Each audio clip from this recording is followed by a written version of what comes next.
ലോകം ആകാംക്ഷയോടെ കാത്തിരിക്കുകയാണ്. ശാസ്ത്രത്തെ ഇഷ്ടപ്പെടുന്ന ഒരുപക്ഷെ വിദ്യാർത്ഥികൾ കൂടുതലായി ഇനി ഞാൻ പറയുന്ന സമയങ്ങൾ പ്രത്യേകമായി നോട്ട് ചെയ്തോളൂ. വളരെ വളരെ ക്രൂഷ്യലാണ്. ഏറ്റവും നാഴികക്കല്ലായി മാറാൻ പോകുന്ന, ശാസ്ത്രരംഗത്ത് നാഴികക്കല്ലായി മാറാൻ പോകുന്ന സമയങ്ങൾ ഇതാ ഇന്ന് രാത്രി തൊട്ട് വരാൻ പോവുകയാണ്.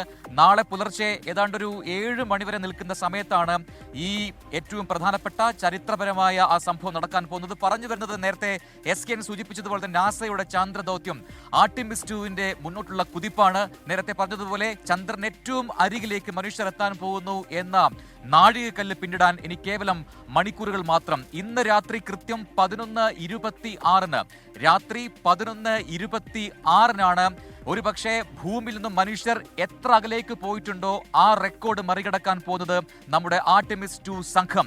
ഒറൈൻ എന്ന പേടകം, ആ പേടകത്തിലേറി പോകുന്ന 4 പേർ, ഈ മിഷന്റെ കമാൻഡർ കൂടിയായ Reid Wiseman, 2 pilot Victor Glover, 3 mission സ്പെഷ്യലിസ്റ്റായ ക്രിസ്റ്റീന കോച്ച്, മറ്റൊരു mission specialist Hansen, Jeremy Hansen. ഇവർ 4 പേരാണ് ഒറൈൻ എന്ന പേടകത്തിൽ കയറി ചന്ദ്രനിലേക്ക് പോകുന്നത്.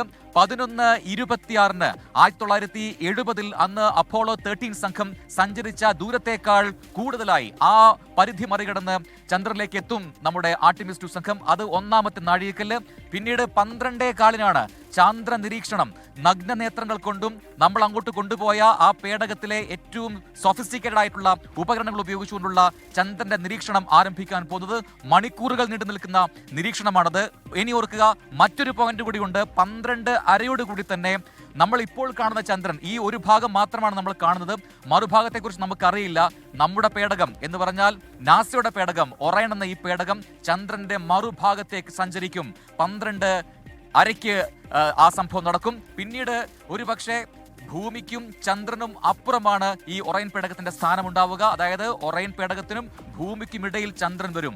ആ സമയത്ത് ഏതാണ്ട് 45 മിനിറ്റോളം നേരം, കൃത്യമായി പറഞ്ഞാൽ 44 മിനിറ്റ് നേരം ഒരു കമ്മ്യൂണിക്കേഷനും ഒറൈൻ പേടകവുമായി ഉണ്ടാവില്ല എന്നത് വളരെ വളരെ ക്രൂഷ്യലാണ്. ഭൂമിയിലേക്ക് അവിടെ നിന്നുള്ള ഡീപ് നെറ്റ്വർക്കിലെ സിഗ്നലുകൾ എത്തില്ല എന്നത് സുപ്രധാനമാണ്. ആ 44 മിനിറ്റാണ് ഏറ്റവും അരികിലേക്ക്, ചന്ദ്രന്റെ ഏറ്റവും അരികിലേക്ക് നമ്മുടെ പേടകം എത്താൻ പോകുന്നത്.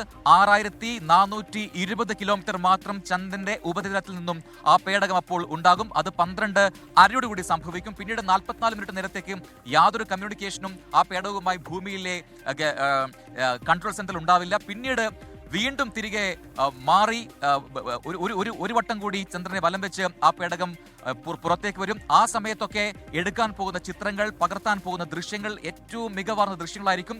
ഒരുപക്ഷെ നമ്മുടെ പ്രപഞ്ചത്തിന്റെ ഉൽപ്പത്തി, ചന്ദ്രന്റെ ഈ ഗർത്തങ്ങളുടെ കാരണങ്ങളൊക്കെ നഗ്നനേത്രം